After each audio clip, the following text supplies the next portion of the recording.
Friends, हम अभी discuss कर रहे हैं कि अगर किसी स्टेट में कॉन्स्टिट्यूशनल मशीनरी फेल कर जाती है, कोलैप्स कर जाती है, तो प्रेसिडेंट को क्या पावर होती है। हमने पहले बताया था आपको कि हमारा कॉन्स्टिट्यूशनल एक यूनियनाइज कॉन्स्टिट्यूशन है, सेंट्रल को ज़्यादा पावर दी गई है।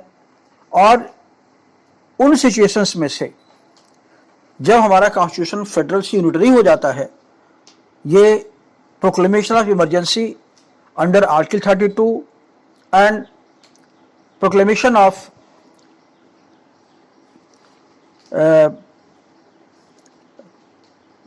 स्टेट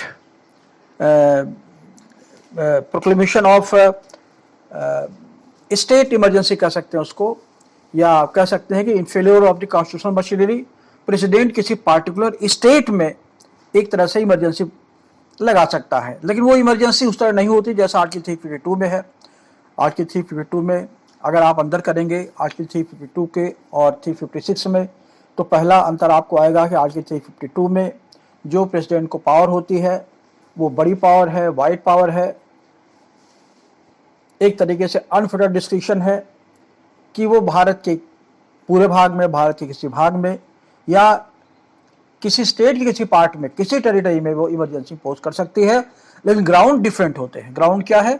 एक्सटर्नल अग्रेशन और अप्रहेंशन ऑफ अग्रेशन, आशंका हो, थ्रेट हो, या इंटरनल डिस्टर्बेंस हो जो आर्म्ड रेबेलियन के बराबर हो, जब आर्म्ड रेबेल हो रहा है। लेकिन 356 में स्टेट इमरजेंसी कब प्रोक्लेम करता प्रेसिडेंट? जब उसे अप्रहेंशन होता है कि उस स्टेट में कॉन्स्टिट्यूशनल मशीनरी कॉन्स्टिट्यूशन के अकॉर्डिंगली काम नहीं कर पा रही है। तो अनार्की हो सकती है, स्टेट गवर्नमेंट के पार्ट पे कोई लैकुना हो सकता है, या हो सकता है स्टेट गवर्नमेंट खुद ही ऐसा काम करे जो एंटी नेशनल हो, यूनियन के आई में, उसके व्यू पॉइंट में। और आप देखेंगे कि जो आर्टिकल 356 में प्रेसिडेंट की पावर होती है वो दो तरह से इम्पोज की जाती है। या तो गवर्नर की रिपोर्ट आती है ब्रेकडाउन ऑफ कॉन्स्टिट्यूशनल मशीनरी के बारे में, या खुद प्रेसिडेंट खुद ही अपना डिस्कशन यूज कर सकता है, क्योंकि आर्टिकल 356 क्लास 1 में लिखा गया है, if the president on receipt of A report from the governor of A state, और यहां और वर्ड है अदरवाइज। तो अदरवाइज का मतलब यह है कि अगर गवर्नर रिपोर्ट नहीं भी आती है तभी प्रेसिडेंट अगर पर्सनली सेटिस्फाई होता है, समझ लीजिए सेटिस्फेक्शन का मतलब होता है satisfaction of the government, satisfaction of union government, क्योंकि भारत में जब भी पढ़ेंगे प्रेसिडेंट को तब भी गवर्नमेंट के साथ ही पढ़ा जाएगा, हम इसको पहले डिस्कस कर चुके हैं। तो जब प्रेसिडेंट सेटिस्फाई होता है either on the government report of the governor और अदरवाइज कि उस स्टेट में जो वहाँ का कामकाज है वो कॉन्स्टिट्यूशन प्रोविजंस के अकॉर्डिंग नहीं चल सकता, तो 356 में वो डिक्लेरेशन कर सकता है, प्रोक्लेम कर सकता है। और प्रोक्लेम करना कोई जरूरी नहीं है, मतलब वर्ड प्रोक्लेमेशन या डिक्लेरेशन का वर्ड यूज करना जरूरी नहीं है। प्रेसिडेंट के एक्ट से ही, ऐसी एक्ट से ही क्लियर कर सकता हो कि हमने यहाँ इमरजेंसी 356 में स्टेट में लगा दिया है on the breakdown of the constitutional machinery. तो अगर लग जाता है तो क्या होता है? तो सारी अज्यूम कर लेता सारी पावर उसकी गवर्नर के या अदर जो ऑर्गन्स है एग्जीक्यूटिव के, लेजिस्लेशन के, कुल मिलाकर के आप देखेंगे हाई कोर्ट के अलावा हाई कोर्ट के जजेस पर कोई वो कंट्रोल नहीं कर सकता, उस पर कोई उसका प्रोविजन नहीं दिया गया है। जो प्रोविजो में दिया गया है आर्टिकल 356(1) के प्रोविजो में, आर्टिकल 356 में 3 क्लासेज हैं, लास्ट में प्रोविजो है जिसमें लिखा गया है कि आर्टिकल 356 क्लास 1 प्रेसिडेंट को ऑथराइज नहीं करती कि वो high court, state high court की पावर का जूम करे और पावर का ऐसे यूज करे जिससे हाई कोर्ट की पावर में कोई डिरोगेशन होता है या हाई कोर्ट के जुरिडिक्शन या पावर में कोई सस्पेंशन होता है। कुल मिला कह सकते हैं कि हाई कोर्ट पर कोई इंपैक्ट नहीं पड़ता। बाकी सब ऑर्गन्स पर, चाहे वो गवर्नर हो, चाहे वो स्टेट लेजिस्लेशन हो, चाहे स्टेट गवर्नमेंट हो, सबको उसका इम्पैक्ट पड़ता है, सस्पेंड कर सकती है, यहाँ तक कि स्टेट असेंबली को डिसॉल्व भी कर सकते हैं, हम देखेंगे चल करके। तो ये एक अंतर तो आ रहा है 356 में कि प्रोक्लेमेशन ऑफ इमरजेंसी के ग्राउंड डिफरेंट है 352 में, और 356 में जो ग्राउंड है स्टेट इमरजेंसी का वो केवल है breakdown of the constitutional machinery. ये पहला अंतर है। दूसरा, आर्टिकल 352 में प्रेसिडेंट को किसी के द्वारा रिपोर्ट करने का कोई सवाल नहीं पैदा होता, क्योंकि प्रेसिडेंट को खुद ही डिसीजन लेना होता है, जबकि आर्टिकल 356 में प्रेसिडेंट को गवर्नर रिपोर्ट कर सकता है कि साहब ब्रेकडाउन ऑफ द मशीनरी हो चुकी है, और अगर नहीं भी करता तब भी गवर्नर खुद ही सुओ मोटो एक्शन ले सकता है और स्टेट में प्रेसिडेंट रूल इम्पोज कर सकता है। उसे गवर्नर रूल भी कहा जाता है यूनियन टेरिटरीज में। तो ये प्रेसिडेंट रूल इम्पोज कर सकता है, ग्राउंड में बताया। दूसरा अंतर अभी आप आगे देखेंगे चल करके कि एक तो जब प्रेसिडेंट अगर प्रेसिडेंशियल प्रोक्लेमेशन को, डिक्लेरेशन को रिवोक नहीं करता, कंटिन्यू करने देता है, तो हर 6 महीने तक रेजोल्यूशन होता है और ये चलता रह सकता है, तो कोई लिमिट नहीं है। लेकिन आर्टिकल 356 में लिमिट है। आर्टिकल 356 में भी सारे प्रोविजन वही है, और अगर एक बार इमरजेंसी स्टेट कॉन्स्टिट्यूशनल मशीनरी के फेलोर पर डिक्लेरेशन कर दिया जाता है तो पार्लियामेंट उसे 6 महीने के भीतर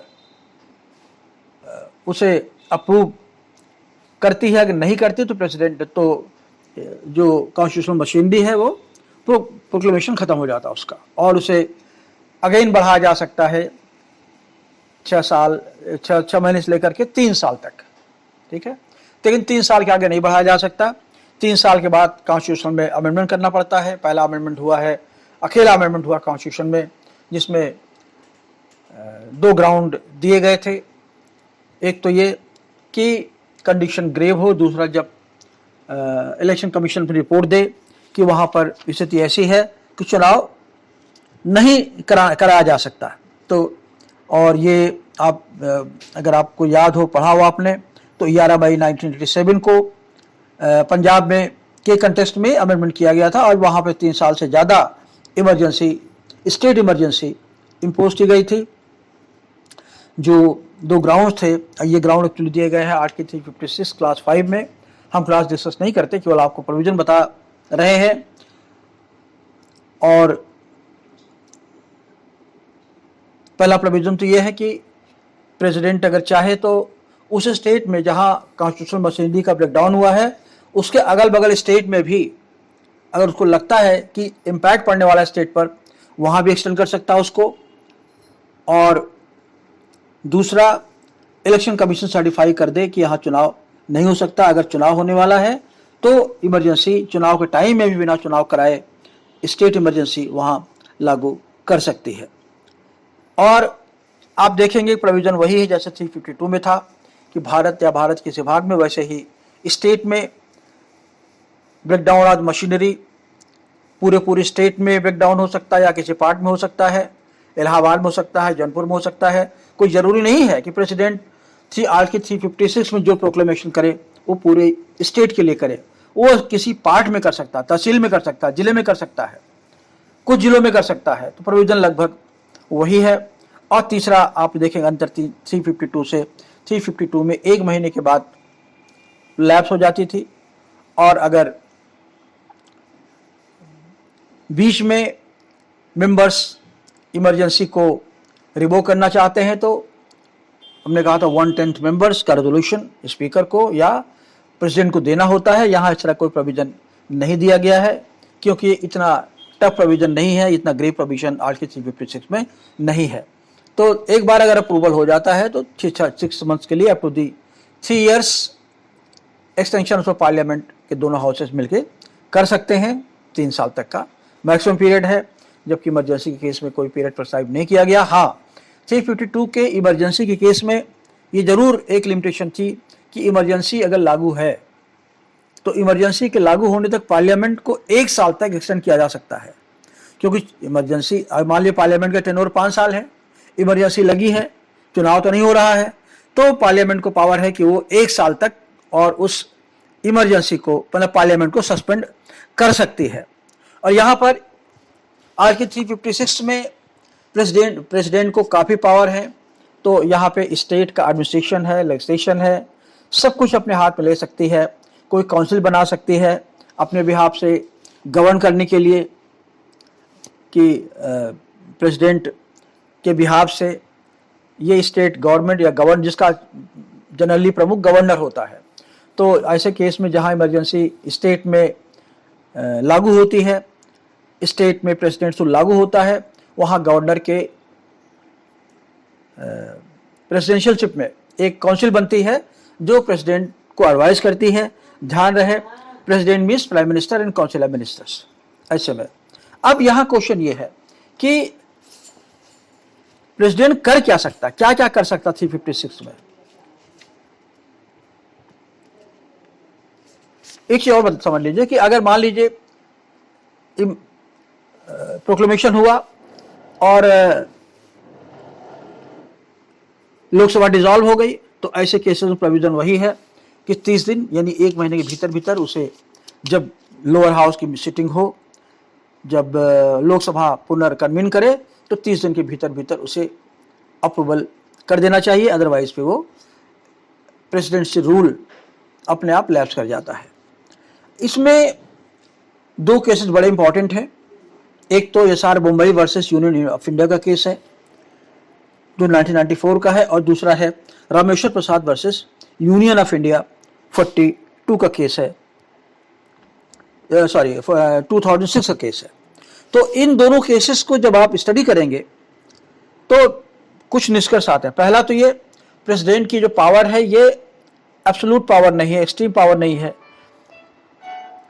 ये कॉन्स्टिट्यूशनल पावर है, और प्रेसिडेंट को असीमित अधिकार शक्ति नहीं दी जा सकती। इसका मतलब यह हुआ कि उसे प्रूव करना पड़ता कोर्ट में कि कॉन्स्टिट्यूशनल मशीनरी का ब्रेकडाउन हुआ है। कोर्ट में जब अगर ये प्रूव होता है कि जिसके लिए रेलेवेंट फैक्ट्स होना चाहिए, उसे बताना पड़ता कोर्ट को कि साहब ऐसी स्थिति आ गई है जब कॉन्स्टिट्यूशन के कंजोनेंस में अकॉर्डिंगली हम स्टेट का एडमिनिस्ट्रेशन या स्टेट गवर्नमेंट नहीं चल सकती या चल नहीं पा रही है, वहाँ का प्रशासन हो, वहाँ का फाइनेंशियल मैटर हो, जब तक स्टेट में प्रेसिडेंट रूल इम्पोज नहीं होगा तब तक स्टेट की कंडीशन को इम्प्रूव नहीं किया जा सकता, उसे कोर्ट में प्रूव करना पड़ता। हालांकि इसके लिए कोई पैरामीटर नहीं है और डिपेंड करता सर्कमस्टांसेस पर, जब भी इसे चैलेंज किया जा सकता है तो कोर्ट में मैटर लेकर के आप जा सकते हैं। राष्ट्रपति का डिस्क्रिप्शन है, लेकिन राष्ट्रपति डिस्क्रिप्शन मतलब डिस्क्रिमिनेशन नहीं होता, ये एब्सोल्यूट पावर नहीं है, क्योंकि ये पावर से कॉन्स्टिट्यूशन से डिराइव होती है, इसलिए उसकी कॉन्स्टिट्यूशनल पावर है और वो आंसरेबल टू द कोर्ट होता है यहाँ पर। जबकि इमरजेंसी केस में उसकी आंसरेबल नहीं होता, क्योंकि प्रेसिडेंट का डिस्क्रिप्शन होता, वो सेटिस्फैक्शन होता है। हालांकि उसमें भी चैलेंज किया गया था कि, लेकिन सुप्रीम कोर्ट ने कहा कि भाई ये स्टेट इमरजेंसी नहीं है बल्कि ये नेशनल इमरजेंसी है, इसलिए कोर्ट को इसमें इंटरफियर नहीं करना चाहिए। और तीसरा पॉइंट ये है कि जब राष्ट्रपति डिक्लेयर कर देता है स्टेट इमरजेंसी, तो पार्लियामेंट उसका रेजोल्यूशन पास करके 2 महीने के भीतर अप्रूव करना पड़ता है। अगर 2 महीने के भीतर अप्रूव नहीं करता है तो वो इमरजेंसी लैप्स हो जाती है। ये पीरियड एक महीने था आर्टिकल 352 में, और ये आर्टिकल 356 में ये पीरियड 2 महीना है। बाकी प्रोविजन कॉमन है सब। अब इसमें जो मैंने बताया आपको एसआर मुंबई वर्सेस इंडिया के केस में कि राष्ट्रपति का डिस्क्रिप्शन एब्सोल्यूट नहीं है, वो कॉन्स्टिट्यूशनल है। कॉन्स्टिट्यूशन क्या कह रहा है? कॉन्स्टिट्यूशन ने कह रहा है कि आप अपने पावर का यूज एक्सरसाइज डिस्क्रिमिनेटली नहीं कर सकते। तो description does not mean discrimination, absoluteness. हालांकि ये मैला फाइली चैलेंज नहीं कर सकते, लेकिन ये तो रीजन बताना पड़ता है गवर्नर को कि ऐसी कौन सी सिचुएशन आ गई है जिसमें इमरजेंसी हमको इम्पोज करना पड़ा। तो ये जो प्रेसिडेंशियल रूल है वो चैलेंजेबल होता है, जब आप देखेंगे ये, जबकि आर्टिकल 352 में ऐसी कोई सिचुएशन नहीं आने पाती है। और इसमें कोई विशेष चीज़ नहीं है। और इसमें इस केस में जो ये जजमेंट बता रहा हूँ मैं आपको, ये जो रामेश्वर प्रसाद वस्त्र भारत संघ का केस था, ये बिहार का केस है, जिसमें प्रेसिडेंट ने गवर्नमेंट बनने के पहले डिजॉल्व कर दिया था। तो सुप्रीम कोर्ट ने इसमें कहा कि जो आर्टिकल 73 में लिखा गया है, एक एक्ट है रिप्रेजेंटेशन ऑफ पीपुल्स एक्ट, जन प्रतिनिधित्व अधिनियम, उसका सेक्शन 33 है। सेक्शन 33 में कहा गया है कि लोकसभा, जब विधानसभा का जिस दिन गठन होगा उसी दिन से, जो फर्स्ट सेशन होगा उसी दिन से विधानसभा की प्रेजेंस मानी जाएगी, मतलब नेता चुना जाए। तो फर्स्ट जो सिटिंग फॉर्मल होती है, बीइंग विदाउट एक्शन, तो उसे फर्स्ट सेशन मान लिया जाता है। तो ये जो आर्टिकल 72(1) एक प्रोविजन कॉन्स्टिट्यूशन का है, वहां लिखा है फर्स्ट सेशन। तो फर्स्ट सेशन का मतलब होता है, सुप्रीम कोर्ट ने कहा कि वो सेशन जब चुनाव के बाद पहली बार सेशन कन्वीन होती है, चाहे मेंबर्स ने ओथ लिया हो चाहे न लिया हो। अब ये क्वेश्चन यही था कि क्या इंटरफेयर कर सकता है, क्या गवर्नमेंट बनने से पहले, क्या मेंबर्स का औपचारिक ओथ लेने से पहले कन्वीन मानी जाती है? तो सुप्रीम कोर्ट ने कहा हाँ, मानी जा सकती है। और यहां तक कि ऐसी सिचुएशन में भी फर्स्ट सिटिंग जब हो चुकी होती है, मेंबर्स के ओथ लिए बिना, फॉर्मेलिटीज के बिना भी विधानसभा को प्राइम मिनिस्टर भंग कर सकता है। जैसे मान ली मेजॉरिटी नहीं थी, तोड़फोड़ हो रही थी, मेंबर्स की खरीद फरोख्त हो रही थी, तो प्रेसिडेंट ने इम्पोज किया इमरजेंसी। और सुप्रीम कोर्ट ने इस केस में बताया कि ऐसे केस में और कोई तरीका हमारे पास नहीं है, गवर्नमेंट के पास, सेंट्रल गवर्नमेंट के पास, कि बिहार के एडमिनिस्ट्रेशन को रन कर सके। और सुप्रीम कोर्ट ने कहा कि स्टेट के हेड ऑफ स्कूटी के नाते उसकी डिसेंसी, उसकी जो डिग्निटी है बनी रहे, इसलिए वो ऐसा कुछ भी कर सकता है जो विधानसभा को इम्पैक्ट करे। जैसे मान लीजिए चुनाव हो गए, चुनाव में विधानसभा बैठी हो गई, चले गए, पहली मीटिंग हो गई, और उस मीटिंग में गवर्नर को अप्रहेंशन है, रीजनेबल अप्रहेंशन है, जो एक्सप्लेन करना पड़ता है कोर्ट में। यहाँ पर मेंबर्स बिक सकते हैं, डिफेक्शन हो सकता है, और ये प्रक्रिया लंबी चल सकती है, जो सरकार को बदनाम करेगी और अल्टीमेटली स्टेट के एडमिनिस्ट्रेशन को ढंग से चलने से रोकेगी। तो एक बार फिर मैं रिपीट कर दूं क्या हुआ आर्टिकल 356 में। आर्टिकल 356 की पहली इंपॉर्टेंट फीचर है कि प्रेसिडेंट को जो पावर है वो either on the report of the governor और सो मोटो, बिना रिपोर्ट पे वो स्टेट में प्रेसिडेंट रूल डिक्लेयर कर सकता है। इसको निक नेम कहते हैं स्टेट इमरजेंसी, हालांकि शब्द का प्रयोग नहीं किया गया है।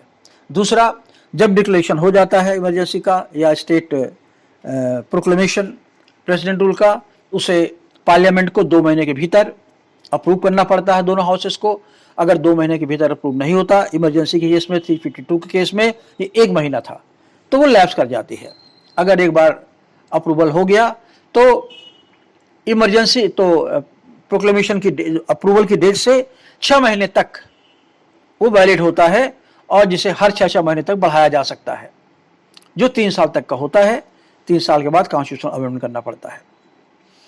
अब ये लिमिटेशन जो थी वो आर्टिकल 352 में कुछ नहीं थी, लेकिन आर्टिकल 352 में ये था कि अगर इमरजेंसी लगी हुई है तो पार्लियामेंट का सेशन, पार्लियामेंट की जो ड्यूरेशन है उसको 1 साल तक के मैक्सिमम और बढ़ाया जा सकता है। तीसरी चीज कि गवर्नर अगर इमरजेंसी, अगर स्टेट में प्रेसिडेंट रूल इम्पोज करेगा, तो ये सार्वभौमिक के केस में भी और रामेश्वर प्रसाद के केस में भी कहा गया था, कुछ जो डिस्क्रिप्शन यूज करता है वो डिस्क्रिप्शन कॉन्स्टिट्यूशनल है, वो एक्सप्लेनेबल है, कोर्ट के सामने एक्सप्लेन कर सकता है। चौथी, सुप्रीम कोर्ट ने कही, जो रामेश्वर प्रसाद के केस में कही, कि गवर्नर को पावर है कि विधानसभा को सस्पेंड कर दे या उसे डिसॉल्व कर दे। तो इस केस में डिसॉल्व हुई दोबारा विधानसभा, क्योंकि दोबारा चुनाव के बाद ही वही गणित बैठ रही थी, तो पावर यहाँ पर दी गई है, टेम्पररी सस्पेंशन की भी और डिसोल्यूशन की पावर दी गई है। ये गवर्नर का डिस्क्रिप्शन है, प्रोवाइडेड के लिए उसके लिए एक्सप्लेनेशन वो दे सके, क्योंकि अगर ऐसा नहीं होगा अदरवाइज प्रेसिडेंट रूल का सारा जो पर्पस है, पूरा थीम है, वो खराब हो जाती है। तो प्रेसिडेंट रूल में और ऐसा कुछ नहीं है। और प्रेसिडेंट रूल जब लागू होती है तो आप जानते हैं कि हाई कोर्ट को छोड़ करके सारी पावर वेस्ट करती है प्रेसिडेंट में, चाहे विधायी पावर हो, चाहे प्रशासनिक पावर हो, चाहे फाइनेंशियल पावर हो। और प्रेसिडेंट अपने बिहाफ से जनरली गवर्नर को ऑथराइज करता है कि आप हमारे बिहाफ से गवर्न करें, और उसके लिए पार्लियामेंट कुछ नोटिफिकेशन दे सकती है, या गवर्नर के थ्रू, या जो भी तरीका चाहे वो अडॉप्ट करे। तो ये है आज के 356 में। आज के 356 में दूसरी टाइप की इमरजेंसी होती है, जिसपे break down of constitutional machinery होती है। इसके एग्जाम्पल बहुत सारे हैं। एक टाइम था रकुल तिलक वर्सेस स्टेट ऑफ राजस्थान का केस था 1983 का, जब चरण सिंह गवर्नमेंट आई थी, जनता पार्टी के सारे कांग्रेसी स्टेट गवर्नमेंट्स को भंग कर दिया विधानसभा, और दोबारा चुनाव हुआ। तो गवर्नर का स्टेटस की बात आई, तो गवर्नर ने कहा, स्टेट ने कहा गवर्नर इंडिपेंडेंट पावर है, हेड ऑफ द स्टेट है। सुप्रीम कोर्ट ने कहा नहीं, वो है तो सेंटर का एजेंट और सेंट्रल के बिहाफ से काम करता है, लेकिन कॉन्स्टिट्यूशनल ने उसे भी पावर दे रखी है, इसलिए अपने पावर को अनविजडमफुली वो यूज नहीं कर सकता और मैलाफाइड नहीं हो सकता। वो इमरजेंसी की state declaration of emergency in state on the breakdown of the machinery governor मनमाना नहीं कर सकता, बल्कि उसे कॉन्स्टिट्यूशनल पैरामीटर में रह करके ही काम करना पड़ता है। तो आप देखेंगे कि 356 से पॉलिटिकल पावर होती है। अभी जम्मू कश्मीर में आपने देखा कि 2019 में आर्टिकल 370 को अबॉलिश किया गया। तो प्रेसिडेंट रूल अगर ना होता तो नहीं हो सकता था ये, क्योंकि वहाँ विधानसभा भंग कर दिया प्रेसिडेंट ने। जब भंग कर दिया तो सारी पावर ले लिया प्रेसिडेंट ने, विधायी शक्तियां भी ले ली, और विधायी शक्ति ले करके जम्मू कश्मीर के बिहाफ से लेजिस्लेट करने लगी पार्लियामेंट। और पार्लियामेंट ने लेजिस्लेट जो कर दिया, उसमें आर्टिकल 370 को भी एक जो पावर दी गई है कि constituent power of the Jammu Kashmir, उन्होंने कहा कि आज से कॉन्स्टिट्यूएंट पावर पार्लियामेंट में वेस्ट करेगी। यही कॉन्स्टिट्यूएंट पावर जब पार्लियामेंट में जम्मू कश्मीर केस में अपने पावर वेस्ट करा लिया, अपने अंडर में ले लिया, तो उन्होंने कहा कॉन्स्टिट्यूएंट असेंबली रिकमेंड करती है गवर्नर प्रेसिडेंट को कि जम्मू कश्मीर का जो स्टेटस आर्टिकल 370 का खत्म कर दे। तो ये पावर है गवर्नर की स्टेट्स में। ठीक है, थैंक यू।